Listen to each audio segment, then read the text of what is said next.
The tried and true methods, hanging, burning, and stoning, are all too familiar. Yawn. And if you are truly harmed by someone, like that one time they gave you a suspicious look, so they must have stolen your sheep or somehow caused a crop collapse or something. Some ruthless techniques of torture and execution have arisen and gone over the ages. Here are a few of them. Poena cully. Another very particular kind of execution was the poena cully, or punishment of the sack. When someone killed their parents or another close relative, a case known as parricide took place in ancient Rome. A leather sack stuffed with various animals, such as a dog, a monkey, a snake, and a rooster, held the condemned. Subsequently, the entire bag was thrown into an aquatic area. Drowning would undoubtedly kill the accused killer if the animals hadn't done so. Scaphism. The accused was forced to eat milk and honey while they were imprisoned between two boats or within a hollowed-out tree trunk in this type of execution. That doesn't seem too horrible, all right. However, the diet of milk and honey finally resulted in terrible diarrhea that persisted inside the wooden enclosure. More milk and honey were applied to the poor doomed, and they were put outside in the sun or next to still water, where the rot and sweetness would draw bugs.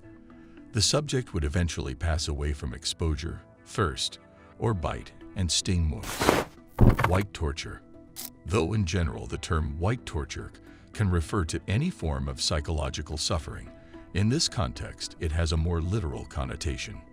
A form of sensory deprivation known as white torture occurs when a prisoner's food, clothing, and cell are all white. No words are uttered. Lights are kept on round the clock, and guards wear all white. There is no color visible. It was documented in the case of Emir Fakhravar, who was arrested in his native Iran and subjected to white torture for about 8 months in 2004. Comparing sensory deprivation to other forms of torture on this list, the physical suffering is not as severe as it is, but the psychological harm is indescribable. According to a quotation, Fakhravar claimed he was no longer a normal person after being freed and had forgotten even his parents' faces. Strapo. Unlike many other forms of torture on this list, strapo is an unpleasant kind of torture that does not always result in death. The guilty participant in strapo is bound behind the head by the wrists.